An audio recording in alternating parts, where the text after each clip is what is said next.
We are a year and a half into this pandemic, and even though many parts of the world have already been through the worst, this phase of the pandemic might just be the most confusing one. We have vaccines, but no herd immunity yet. Countries are opening up with various degrees of restrictions, but we don't see a clear-cut finish line to this whole mess. At the beginning of the pandemic, our lives spun out of control from one week to another. The end will be a lot slower, murkier, frankly. It's an uphill battle where we are painstakingly regaining our lives inch by inch. And our lives might never be exactly how it was before. Today, let's talk about our new lives in 2021. I'm Dr. Bertalan Mescu, and you're watching The Medical Futurist.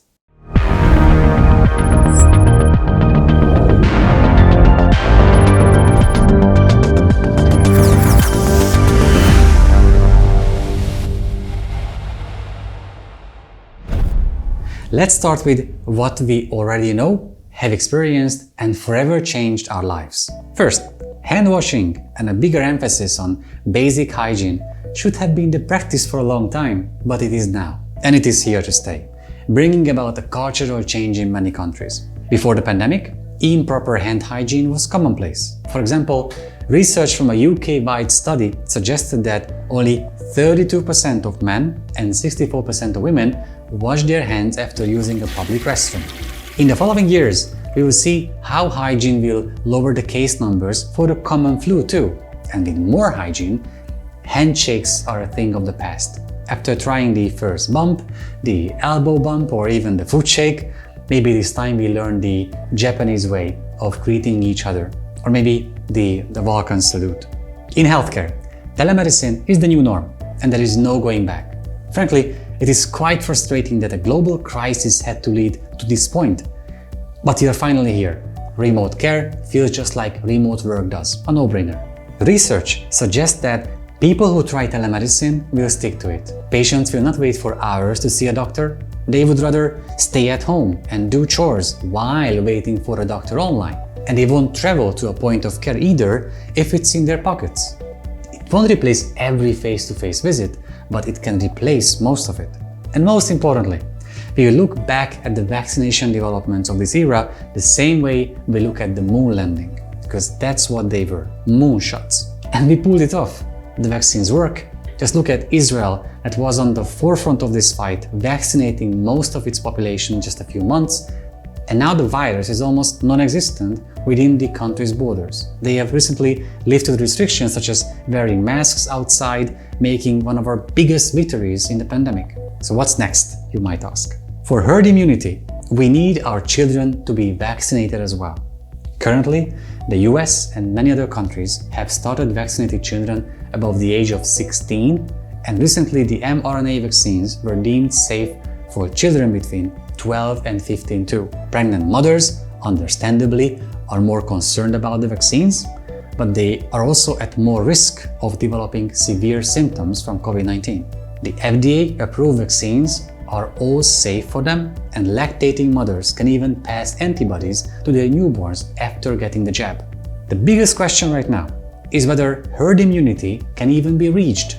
We can only talk about herd immunity when the spread of the virus becomes unlikely due to the high number of people either being vaccinated or having gone through COVID-19. The US is an excellent example that it's possible to almost reach that point.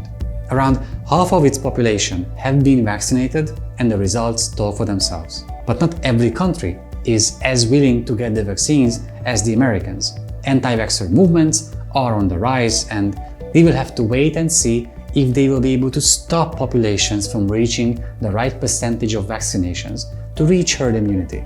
This all brings up the question of rights. Most countries are working on vaccination certificates, so part of the population could go back to a somewhat normal life.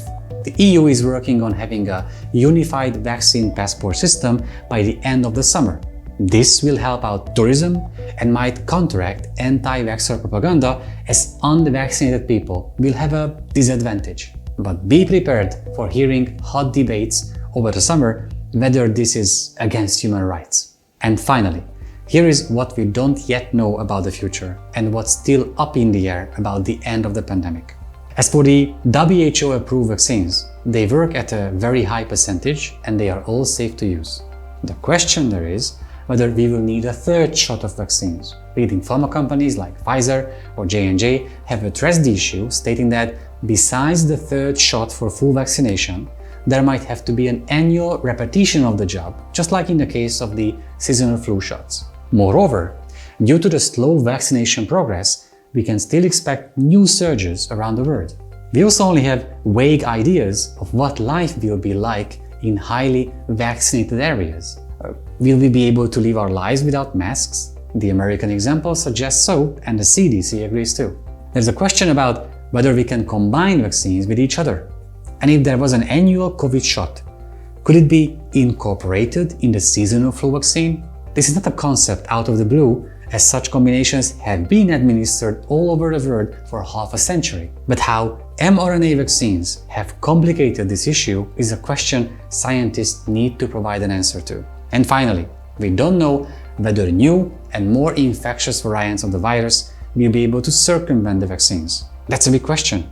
But so far, the vaccines we have show high effectiveness against the mutations, and the people behind the mRNA shots are confident that they can effectively retool the current vaccine to any variants that might show up. So to sum it up, here is what I'm going to do. These will be my rules of thumb for the next months. Number 1, the large. Number 1, not meeting people without a mask unless I know that they have received both doses of their vaccines. Number 2, I will keep social distancing. If I can distance, I'm not going. Number 3, feeling social anxiety is okay.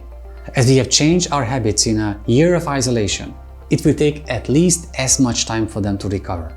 Number 4, in all life situations, I will assume that everyone around me is unvaccinated until proven otherwise. This is the way we live by for the moment, and normal will never be the same, but by taking these steps, we can help ourselves get through this together. If you like this video, please leave a comment and subscribe below. Also, please don't forget to tap the notification bell so you will get notified about all new videos. Thank you so much in the name of the whole The Medical Futurist team.